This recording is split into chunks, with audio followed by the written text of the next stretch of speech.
कि अगर दो वेक्टर अगर इक्वल हो और उनके बीच का एंगल थीटा अगर दिया हो तो रिजल्टेंट हमने कैलकुलेट कर लिया था। रिजल्टेंट हमने कैलकुलेट कर लिया था भाई।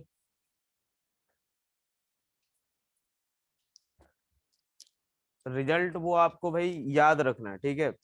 क्योंकि कभी कभी ऐसा होगा कि डायरेक्ट अपने पास अगर दो वैल्यू दिया हो, दो वेक्टर दिए हुए रहेंगे, तो हमें कैलकुलेट करने की जरूरत ना पड़े। क्योंकि आप देख सकते थे कि उसमें कैलकुलेशन थोड़ा ज्यादा था। Cos two theta one plus cos theta को रिप्लेस करना, फिर साइन टू थीटा का फॉर्मूला अप्लाई करना, तो थोड़ा इजी पड़ जाएगा अगर हम उस रिजल्ट को याद रखें। ठीक है, कि अगर दो वेक्टर अगर इक्वल हो और उनके बीच का एंगल अगर थीटा दिया हो तो उनका रिजल्टेंट क्या आएगा, तो 2r cos theta by T by two के बराबर। ठीक है। और अगर हम लोग बात करें उसका रिजल्टेंट जो होगा तो वो कितने एंगल पे होगा, तो थीटा बाई टू, यानी एंगल बाइसेक्टर के अलोंग। ठीक है, क्लियर है इतनी बात सभी को? बोलो भाई, इतनी बात क्लियर है सभी को? बोलो हाँ या ना। इतनी बात क्लियर है सभी को? बोलो जल्दी से। बेटा रिप्लाई करो फटाफट यार। देखो, एंगल वाला पार्ट रिपीट कर दे, ठीक है, कोई बात नहीं, रिपीट कर देते हैं। जो भी दिक्कत हो आप लोग को, जो भी अगर नहीं समझ आया ना, बता दिया करो कि हाँ सर ये चीज क्लियर नहीं हुआ है। कोई बात नहीं, उस दिन अगर नहीं पूछ पाए, या फिर हो सकता है कभी कभी कि आपको उस दिन समझ आ जाए, फिर घर जाकर के देखो या बाद में देखो कि वो क्लियर नहीं हो रहा है, तो भी आप बता दिया करना। ठीक है। और एक बात बताओ, कितने लोग, कितने बच्चे ऐसे हैं जो मतलब जो नए आए हुए हैं, ये एक बार बताना भाई। हमने जो देखा था यही देख लिया था कि दो वेक्टर अगर उनका अगर मैग्नीट्यूड इक्वल हो, दो वेक्टर जिनका मैग्नीट्यूड अगर इक्वल हो, तो उनका रिजल्टेंट हमें कैलकुलेट करना था। ठीक है, हमने ये ले लिया था कि दो वेक्टर ले लिया था ए और बी, ए और बी ले लिया था दो वेक्टर। ठीक है, और इनके बीच का एंगल कितना दिया हुआ था, थीटा के बराबर। ठीक है, देखो ए और बी दोनों का मैग्नीट्यूड क्या होगा, इक्वल, ये दे रखा है, कंडीशन है। और इसका मैग्नीट्यूड किसके बराबर है, आर के बराबर दिया हुआ है। ठीक है, देखो इन दोनों का जो रिजल्टेंट होगा वो इनके बीच में आएगा। ये parallelogram law of vector addition से हम निकाल सकते हैं। ठीक है, ये चीज हमने प्रैक्टिस की हुई है कि अगर दो वेक्टर के टेल को ज्वाइन करें तो उनका रिजल्टेंट जो होगा वो उनके दोनों के ज्वाइनिंग पॉइंट से या इंटरसेक्शन पॉइंट से पास होगा। हाँ ये कल वाले, ये थोड़ा सा रिपीट कर देते हैं, चलो कोई बात नहीं, फटाफट हो जाएगा। तो रिजल्टेंट आर का मैग्नीट्यूड जो होगा वो किसके बराबर, square root of A square plus B A square plus two A B cos theta. R equals to क्या आएगा, square root of A square plus B square plus two A B cos theta. यहां से value put करते हैं, क्या आएगा, R square plus R square plus यहां से पुट करोगे 2r स्क्वायर कॉस थीटा के बराबर। ठीक है भाई, देखो यहां से अगर देखे तो देखो यार ये 2r स्क्वायर होगा, तो यहां से अगर हम देखें तो 2r square plus 2r square cos theta यही आएगा। यहां से हम कॉमन ले सकते हैं 2r स्क्वायर। जब आप 2r स्क्वायर कॉमन लोगे तो बाहर क्या आएगा, तो √2r, टू की जगह पे √2 आएगा बाहर, आर स्क्वायर की जगह पे आर आएगा।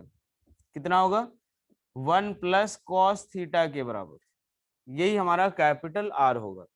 देखो थोड़ा सा यहाँ पे मैथमेटिक्स यूज होगा भाई। ठीक है, देखो फिजिक्स में मैथमेटिक्स तो यूज होता ही रहेगा, लेकिन जो पार्ट यूज होता रहेगा जहां पे भी आएगा वो आपको बताते जाया जाएगा। जैसे यहाँ पे जो दो फॉर्मूला मैं बता रहा हूँ, वो दो फॉर्मूला काफी फ्रिक्वेंटली यूज होता है भाई। तो आप ये फॉर्मूले याद ही रख लेना, क्योंकि काफी जगह यूज होगा। ठीक है, देखो cos 2 थीटा का जो फॉर्मूला होता है, cos 2 थीटा इक्वल्स टू होता है 2 cos स्क्वायर थीटा -1, या फिर 1 - 2 साइन स्क्वायर थीटा। ठीक है, ये दोनों फॉर्मूला आप याद रखना। वैसे एक और होता है cos square theta minus sine square theta, लेकिन वो यूज नहीं होता है। तो चलो भाई, जितना जो यूज होता है वो तो एटलीस्ट याद रखे ही होंगे। ठीक है, एक चीज देखो, यहाँ पे 2 थीटा है तो यहाँ पे क्या आ रहा है, थीटा आ रहा है। ठीक है, देखो 1 + cos थीटा है, ये फॉर्मूला आप हमेशा ध्यान रखना भाई, क्योंकि मैं बार बार बोल रहा हूँ, ये काफी बार यूज होगा, कोई ऐसा नहीं एक दो बार होगा, बहुत बार यूज होगा। देखो 1 + cos 2 थीटा को क्या लिख सकते हैं, 1 + cos 2 theta equals to 2 cos square theta. 1 + cos 2 theta equals to 2 cos square theta लिख सकते हैं भाई। क्लियर है इतनी बात? तो अगर मुझे ये लिखना हो, क्योंकि हमें किसको रिप्लेस करना है, 1 + cos थीटा को, तो 1 + cos थीटा, इसकी जगह पे क्या लिखोगे, 2 cos स्क्वायर। अब यहां से देखो 2 थीटा का आधा हो रहा है, थीटा का आधा θ/2। बोलो क्लियर इतनी बात? हाँ या ना, जल्दी बताओ भाई, क्लियर इतनी बात? बोलो जल्दी भाई, क्लियर इतनी बात? चलो देखो, यहां से देखो कैपिटल R इक्वल्स टू कितना, √2R इंटू 1 + cos थीटा को क्या लिखोगे, तो square root of 2 cos square θ/2। ठीक है भाई, यहां से क्या लिख देंगे, देखो अब ये भी √2, ये भी √2, तो कितना आएगा 2R, और cos स्क्वायर की जगह पे क्या आएगा, cos θ/2। ये रिजल्टेंट का मैग्नीट्यूड होगा, डायरेक्ट हम लोग यूज कर लेंगे भाई। ठीक है, क्लियर इतनी बात? 2R cos θ/2 के बराबर। चलो अब एक चीज देखो, ये जो अल्फा एंगल फॉर्म करेगा रिजल्टेंट, उसकी वैल्यू हम लोग निकाल लेते हैं। ठीक है, देखो tan अल्फा का फॉर्मूला हमारा क्या है, ए के साथ अगर हम निकालते हैं तो ये क्या आता है, तो b sin theta by a + b cos theta के बराबर। ठीक है, b को क्या लिखते हैं, r, एंगल कितना, theta sine theta, by r + r cos theta. ठीक है, tan अल्फा इक्वल्स टू कितना आएगा, r sin theta by small r + small r cos theta. बस a और b की वैल्यू पुट कर दी है मैंने। ठीक है, देखो यहां से अगर देखिए तो क्या आएगा, r sin theta into r common ले लो, 1 + cos थीटा के बराबर, r से r कैंसिल आउट हुआ, तो tan अल्फा इक्वल्स टू क्या आएगा, tan alpha equals to sine theta by 1 + cos theta के बराबर। देखो एक बार, साइन थीटा बाई कितना होगा, 1 + cos थीटा के बराबर। अब एक और फॉर्मूला मैं यहाँ पे बता रहा हूँ, वो भी आप ध्यान रखना। कौन सा भाई, तो साइन 2 थीटा का formula, sine 2 theta equals to 2 sine theta into cos theta. Sine 2 theta equals to क्या होता है, 2 sine theta into cos theta. ठीक है, देखो यहां से, तो अगर मुझे रिप्लेस करना हो साइन थीटा को, किसको, साइन थीटा को अगर रिप्लेस करना हो, तो देखो भाई, जो यहाँ पे है उसका आधा हो रहा है, तो अगर थीटा है तो उसकी जगह पे क्या लिखोगे, तो 2 साइन θ/2 इंटू कॉस θ/2। ठीक है, साइन थीटा की जगह पे क्या लिख देंगे, 2 साइन θ/2 इंटू कॉस θ/2 के बराबर। आओ भाई यहाँ पे लिखते हैं, साइन थीटा की जगह पे लिख दो 2 साइन θ/2 इंटू कॉस θ/2 बाई, देखो फिर से आया 1 + cos theta one plus cos theta को क्या लिख दोगे? तो वन प्लस कॉस थीटा को two cos square theta by two, मैं इसको क्या लिख दूंगा?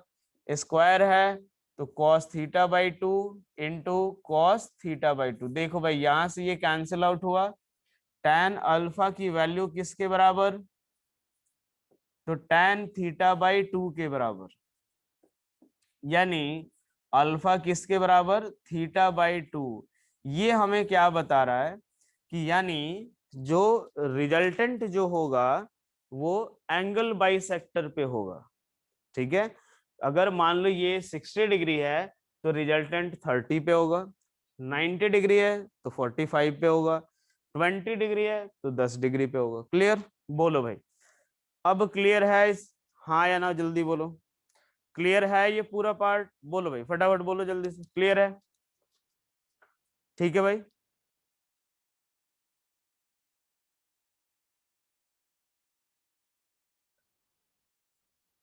जतिन बोल रहा है सर आज आप काफी अच्छे मूड में लग रहे हो।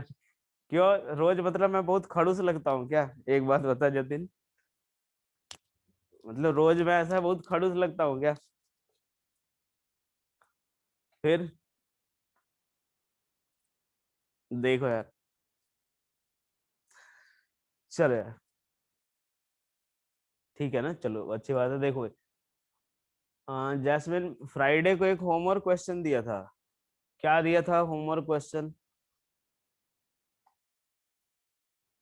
होमवर्क वाला दे एक बार मुझे याद दिला देना, ठीक है? क्योंकि मुझे याद तो है नहीं अभी कौन सा क्वेश्चन दिया था मैंने।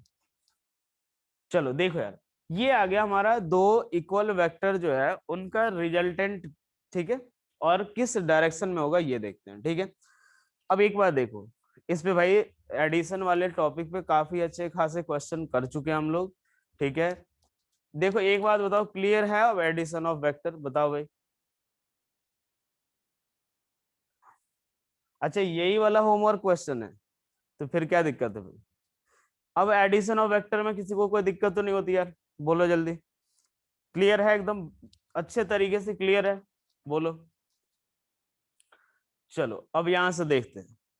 अब इसके बाद हम लोग देखते हैं कि एक दो प्रॉपर्टी हम लोग देख लेते हैं, ठीक है? कौन सा? पहली चीज है commutative law of vector addition. Commutative law of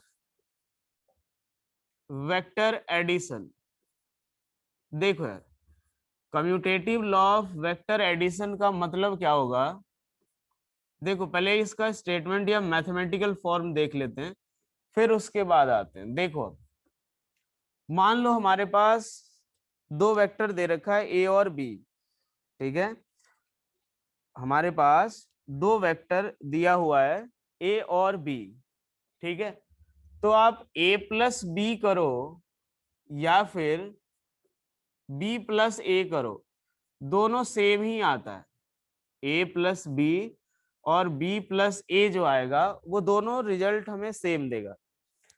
जब मैं रिजल्टेंट ड्रॉ करना सिखा रहा था और R equals to A plus B मैं बता रहा था, तो कुछ लोगों ने पूछा भी था कि सर बी प्लस ए कर सकते हैं या नहीं कर सकते हैं? तो आप कर सकते हो भाई, ठीक है? सेम ही रिजल्ट आएगा। अभी ज्योमेट्रिकली मैं आपको ड्रॉ करके भी दिखाऊंगा। ये क्या बता रहा है कि दो वेक्टर ए और बी का जो रिजल्टेंट होगा, यानी ए प्लस बी जो होगा वो बी प्लस ए के बराबर होगा। ए प्लस बी जो होगा वो बी प्लस ए के बराबर होगा, ठीक है? जैसे मान लो अगर दो वेक्टर ले रहे हैं, एक ए और दूसरा वेक्टर मैंने ले लिया बी, ये ले लिया।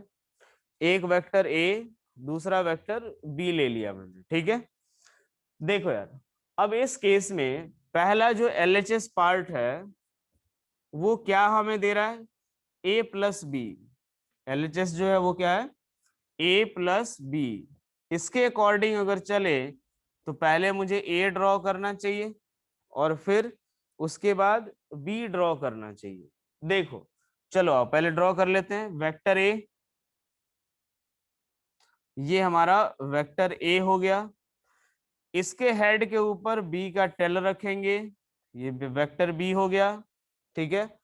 और इन दोनों का रिजल्टेंट क्या आएगा, तो ए से लेकर के बी को ज्वाइन कर दो, यही हमारा रिजल्टेंट होगा। आर इक्वल्स टू कितना, तो vector A plus vector B, ये हमारा रिजल्टेंट है, ठीक है भाई।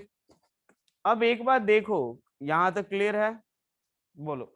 हमने कुछ नहीं किया, ए प्लस बी किया यार, ड्रॉ करना हमें काफी, अगर मान लो 10-15 जो भी वेक्टर दे दो, हम उनका रिजल्टेंट ड्रॉ कर सकते हैं, ये हमें पता है भाई, ठीक है। देखो आरएचएस पार्ट अगर देखे तो उस केस में हमें क्या देना है, B plus A.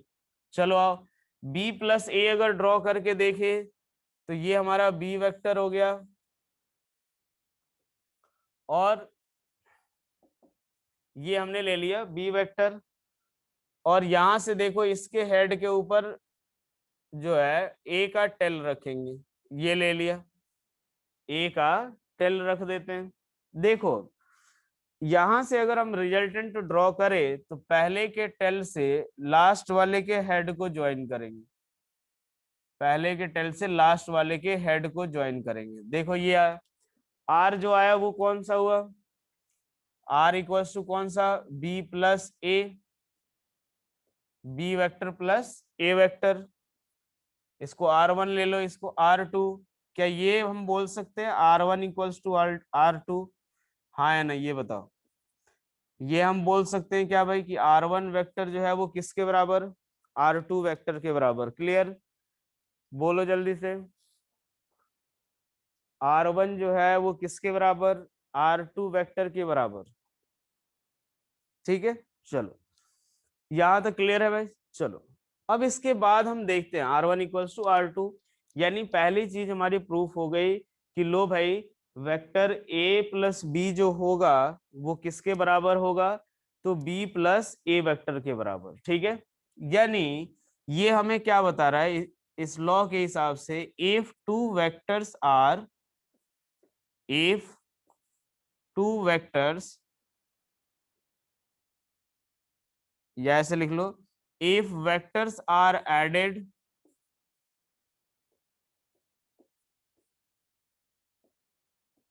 then their resultant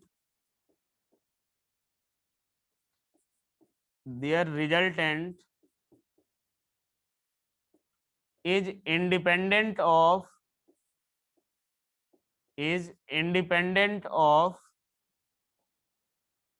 the sequence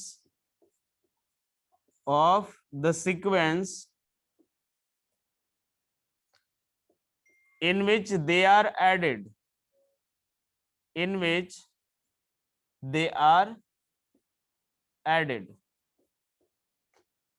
बोलो क्लियर, क्लियर इतनी बात भाई, जल्दी बताओ। इतनी बात क्लियर है सभी को, फटाफट रिप्लाई करो, जल्दी से बोलो भाई हाँ या ना,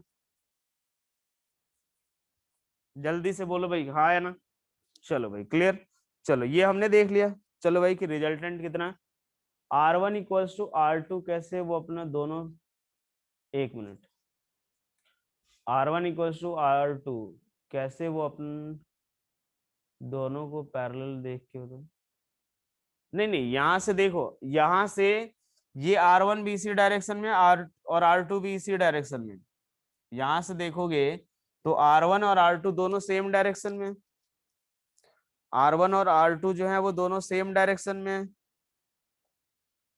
हाँ या ना। R1 और R2 दोनों सेम डायरेक्शन में, ठीक है। इसीलिए मैंने क्या बोला कि R1 इक्वल्स टू R2, और मैग्नीट्यूड भी इक्वल है भाई। चाहो तो आप एक ऐसे ड्रॉ कर सकते हो, ठीक है।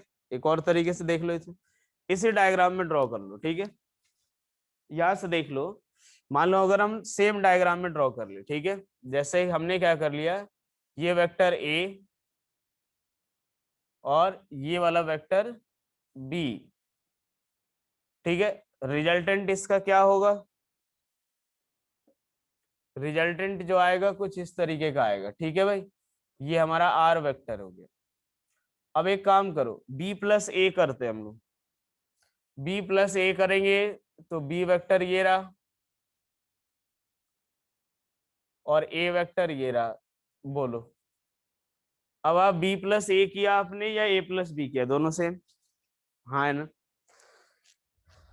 दोनों से सेम ही आ रहा है भाई, जल्दी बताओ हाँ कि ना। आप ए एक बार ए प्लस बी आपने ड्रॉ किया, एक बार बी प्लस ए ड्रॉ किया, दोनों से सेम आ रहा, इससे और एकदम क्लियर आ जाएगा। ठीक है भाई, ये बताओ। चलो नेक्स्ट जो है, ये पहले नोट कर लिया सभी ने तो यस का मैसेज भेजो। नोट कर लिया सभी ने तो यस का मैसेज भेजो भाई। अगर आपने नोट कर लिया यस का मैसेज भेजो। चलो देखते हैं अब यहाँ पे नेक्स्ट जो है, ये है associative law of vector addition. Associative law of vector addition. Associative law of vector addition. ठीक है, देखो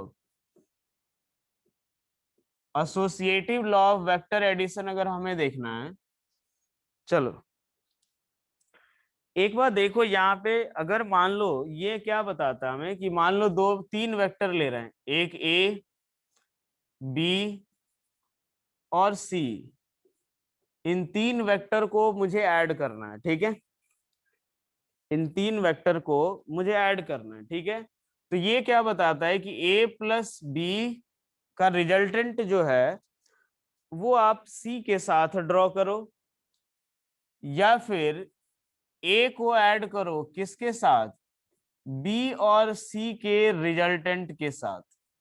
देख लो भाई, ये हमें क्या बता रहा है कि ए और बी का जो रिजल्टेंट है वो आप सी के साथ ड्रॉ करो, या फिर बी और सी का जो रिजल्टेंट है यानी एक के साथ बी और सी का रिजल्टेंट ऐड करो। ठीक है, दोनों बात अपना सेम ही आने वाला है। ठीक है, कैसे, अब ध्यान से देखना। तीन वेक्टर हम पहले ले लेते हैं भाई, तीन वेक्टर, एक ए, देखो यार, एक वेक्टर ए, दूसरा वेक्टर बी और तीसरा वेक्टर सी। तीन वेक्टर हो गए, ए बी और सी। पहला हम लोग कर रहे हैं ए और बी का रिजल्टेंट सी के साथ। ठीक है, दूसरा ए ए का ए को ऐड कर रहे हैं किसके साथ, बी और सी के रिजल्टेंट के साथ। ठीक है, बोलो क्लियर, यहां तक क्लियर हो गया? चलो देखते हैं पहले, इन तीनों का रिजल्टेंट हम पहले ड्रॉ करते हैं। इन तीनों का रिजल्टेंट हम पहले ड्रॉ कर लेते हैं। देखो भाई, ये रहा ए वेक्टर, ये रहा बी, और ये वाला रहा C vector. A B C draw कर लिया हमने। यार नॉर्मली रिजल्टेंट हम ड्रॉ करेंगे तो यही आएगा, ए बी सी का रिजल्टेंट ऐसा ही आएगा कुछ, हाँ या ना, ये बताओ। ए बी और सी का रिजल्टेंट ऐसा ही आएगा। देखो पहले पार्ट में हम क्या कर रहे हैं, ठीक है, नेट रिजल्टेंट तो पहले ड्रॉ कर ही लो। ये हमारा नेट रिजल्टेंट है। ठीक है, देखो अब हम एक जो एलएचएस वाला पार्ट देखते हैं। एलएचएस वाला पार्ट देखे तो क्या दिया हुआ है, तो ए प्लस बी और इसका रिजल्टेंट हमें निकालना है, या इसका रिजल्टेंट ऐड करना है किसके साथ, सी के साथ। तो भी कोई दिक्कत नहीं भाई, यहाँ पे दे रखा है ए और बी का रिजल्टेंट हमें किसके साथ ड्रॉ करना है, सी के साथ। देखो सबसे पहले इसको हम मान लेते हैं R one vector, R one vector plus C equals to R vector. ठीक है भाई, आर वन वेक्टर देखो यार, आर वन वेक्टर हमारा कुछ ये आएगा, बोलो भाई, ये हमारा आर वन वेक्टर होगा। ठीक है, ए और बी का रिजल्टेंट, बोलो सही बात है। हाँ है ना? अरे यही आएगा ए और बी का रिजल्टेंट, यही आएगा R1 वेक्टर। ए और बी का रिजल्टेंट यही आएगा। R1 को C के साथ ऐड करो, क्या आर वेक्टर, ट्राइंगल। R1 को C के साथ ऐड करो, क्या आर वेक्टर। R1 प्लस सी मैंने क्या लिखा, आर वेक्टर। बोलो भाई ये समझ आया, क्लियर है इतनी बात? हाँ या ना, जल्दी बोलो। क्लियर है भाई, फटाफट बोलो जल्दी से, हाँ या ना? सही है। चलो RHS पार्ट देखते हैं। RHS पार्ट अगर देखें तो ये हमें क्या बता रहा है कि A प्लस बी प्लस सी, यानी बी और सी किसको किसको ऐड करना है भाई, तो ए वेक्टर और बी और सी का जो रिजल्टेंट है R2 वेक्टर, किसको किसको ऐड करना है, ए वेक्टर और बी प्लस सी का जो रिजल्टेंट है जिसको मैंने मान लिया R2 वेक्टर। आओ देखते हैं, बी प्लस सी का रिजल्टेंट कौन सा है, R2। बी और सी का रिजल्टेंट कौन सा है भाई, R2 वेक्टर है। क्लियर इतनी बात? तो पहले ये ड्रॉ कर लेते हैं। चलो बी और सी का रिजल्टेंट हमें ड्रॉ करना है, ड्रॉ कर लेते हैं भाई। बी और सी का रिजल्टेंट हम ड्रॉ करेंगे, कुछ ये आएगा भाई, ठीक है। ये रहा बी और सी का रिजल्टेंट। क्या बोलते हो, बात सही है? बी और सी का रिजल्टेंट यही आएगा, बी और सी का रिजल्टेंट यही आएगा। चलो ठीक है। अब हमें किसको किसको ऐड करना है, ए वेक्टर और R2 वेक्टर। किसको किसको ऐड करना है, ए वेक्टर और R2 वेक्टर को ऐड करना है भाई। चलो यार, ए और R2 को ऐड करना है कि ए के हेड के ऊपर R2 का टेल रख के और ज्वाइन करेंगे भाई। करेंगे भाई इसी यही कि ए के हेड के ऊपर R2 का टेल है भाई रिजल्टेंट, तो ए के टेल से लास्ट वाले के हेड की तरफ, क्या ये भी हमारा आर वेक्टर ही आ रहा है, क्या ये भी हमारा आर वेक्टर ही आ रहा है, बोलो भाई जल्दी से। ये भी हमारा आर वेक्टर ही आ रहा है, ठीक है। चलो यानी हम ये बोल सकते हैं कि a प्लस बी का जो रिजल्टेंट है उसको किसके साथ ऐड करोगे, c के साथ, ठीक है। या फिर a को ऐड करोगे किसके साथ, ए को ऐड करोगे किसके साथ, बी और सी के रिजल्टेंट के साथ। कोई बात नहीं, देखो भाई रिपीट कर लेते हैं। मैंने क्या बोला, जो सेकंड वाला पार्ट है यानी RHS पार्ट, ये रिपीट करना है भाई। देखो ए plus B plus C vector का रिजल्ट बिल्कुल हो सकता है, आर्यन हो जाएगा, करके देख लेना।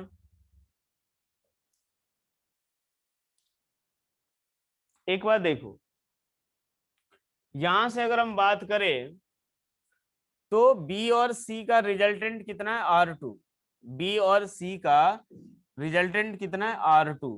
मैंने ड्रॉ कर लिया, बी और सी का रिजल्टेंट यही आएगा, ठीक है। और इसको ऐड करोगे किसके साथ, ए के साथ। चलो A plus R2 vector equals to R vector, same ही आ रहा है। बोलो क्लियर इतनी बात, हाँ या ना, फटाफट बोलो। क्लियर इतनी बात? चलो यानी हम क्या लिख सकते हैं कि this law states that, this law states that, this law states that, अगर मान लो अपने पास जो भी वेक्टर एडिशन अगर हम कर रहे हैं, ठीक है, तो वो वेक्टर का जो सम आएगा, this law states that the vector sum of, this law states that vector sum of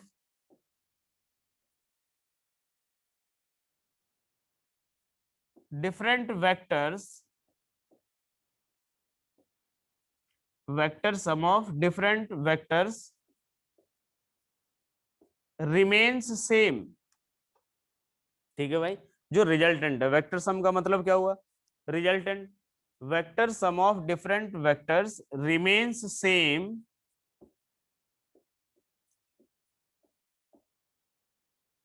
regardless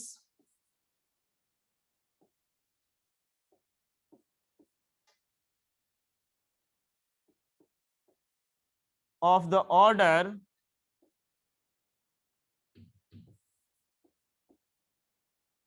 in which they are grouped, of the order in which they are grouped together, in which they are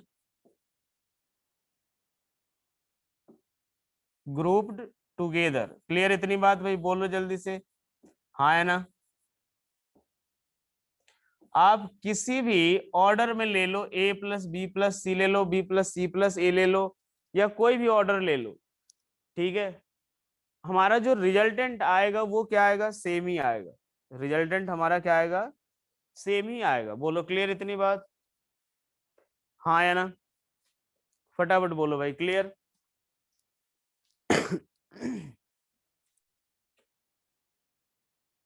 बिल्कुल, ए plus C plus B करके देखो, ए और सी का resultant B के साथ add करके देखो तो भी सेम आएगा। मैंने क्या बोला, कितने जो भी आप ऑर्डर, जो भी अपने पास, ठीक है, किसी भी तरह का ले लो, अगर कोई भी अपने पास ऑर्डर कंसीडर करते हो, सारे ऑर्डर में सेम ही रहेगा, तो भी सेम रहेगा। तीन से ज्यादा कर लो, कोई दिक्कत नहीं, ठीक है। चलो यहां तक क्लियर है भाई सभी को, फटाफट बोलो हाँ या ना। यहां तक क्लियर है सभी को, जल्दी बोलो, क्लियर है सभी को भाई।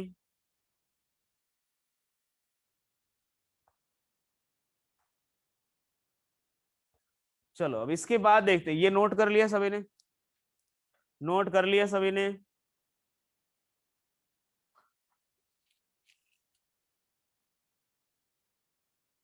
प्राची जल्दी नोट करो,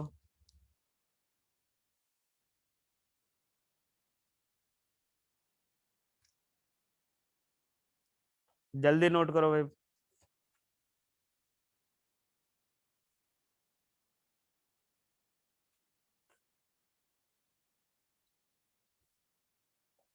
नोट करके यस का मैसेज भेजो एक बार।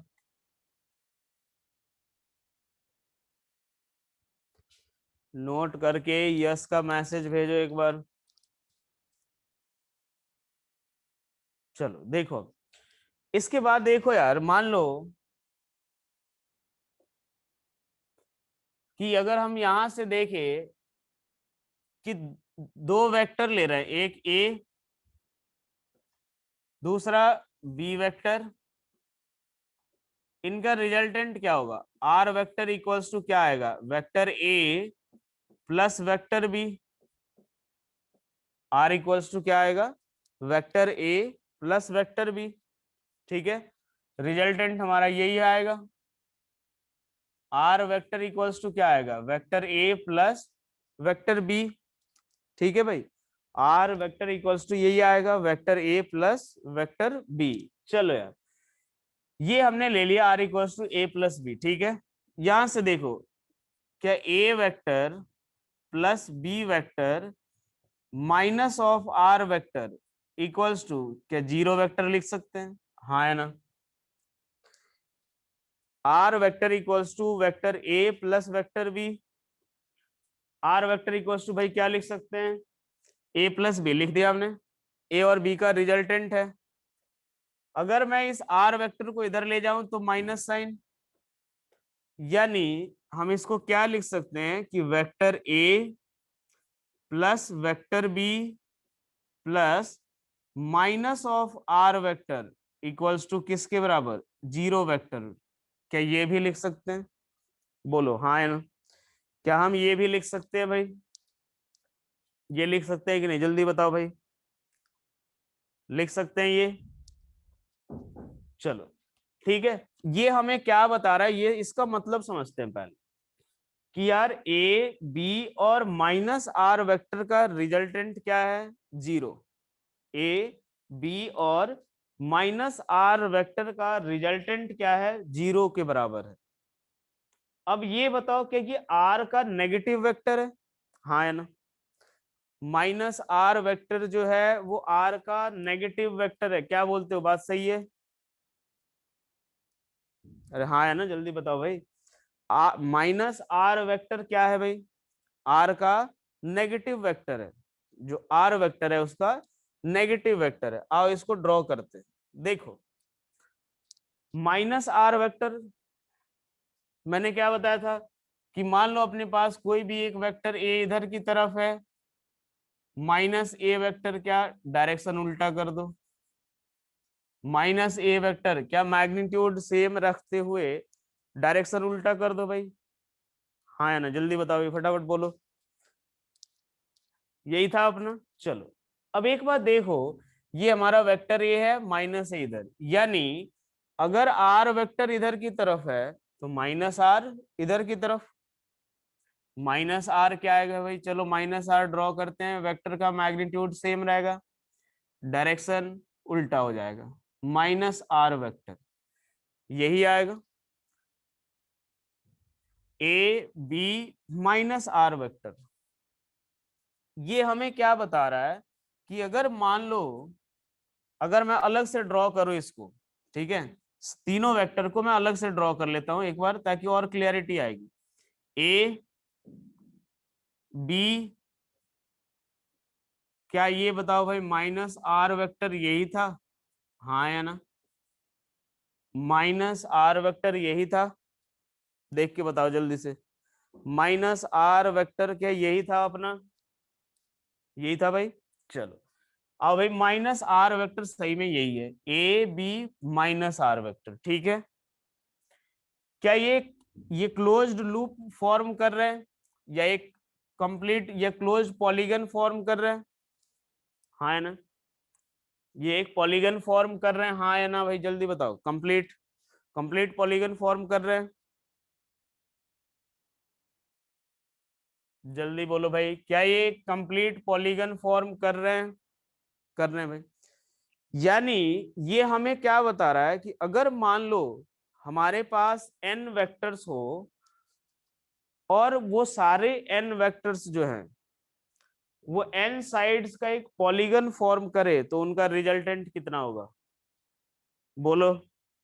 अगर हमारे पास n वेक्टर्स हैं और वो n साइड्स का एक क्लोज्ड पॉलीगन फॉर्म कर रहे हैं तो उनका रिजल्टेंट जीरो, क्या यही बता रहा है? हाँ या ना। यहाँ पे तीन वेक्टर ए बी और माइनस आर, और ये कंप्लीट ये ट्रायंगल फॉर्म कर रहा है तो इनका रिजल्टेंट जीरो। वही अगर मान लो कि अगर हमारे पास चार वेक्टर हो, मान लो हमारे पास चार वेक्टर, देखते हैं एक बार, चार वेक्टर ले लेते हैं, ए इधर की तरफ, बी इधर की तरफ, सी ठीक है, इधर की तरफ डी, ठीक है भाई। अब एक बार देखो, क्या इन सब का रिजल्टेंट कितना, बोलो भाई जल्दी से, A vector plus B vector plus C vector plus D vector, इन सब का रिजल्टेंट आप क्या बोलोगे? इन सब का रिजल्टेंट आप क्या बोलोगे? जीरो वेक्टर, बिल्कुल सही बात है। चार वेक्टर और एक रेक्टेंगल फॉर्म कर रहे हैं तो ये हमारा क्या होगा कि अगर रेक्टेंगल फॉर्म कर रहे हैं और चार ही वेक्टर मिल करके फॉर्म कर रहे हैं तो रिजल्टेंट कितना, जीरो। तो क्या लिखते हैं, if we have n vectors and they form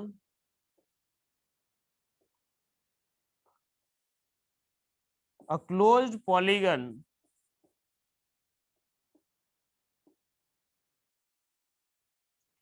of n sides, of n sides, they form a closed polygon of n sides, ठीक है,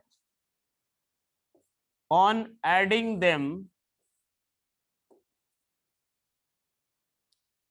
in cyclic manner,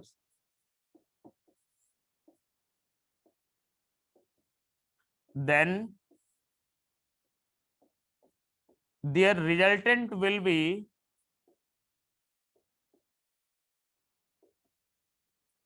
कितना होगा भाई, ये बताओ कितना होगा रिजल्टेंट, फटाफट बोलो। देयर रिजल्टेंट विल बी कितना होगा, 0 वेक्टर। कितना होगा, 0 वेक्टर। ठीक है भाई, बोलो क्लियर इतनी बात, हाँ है ना, इतनी बात क्लियर हो गई, जल्दी बताओ।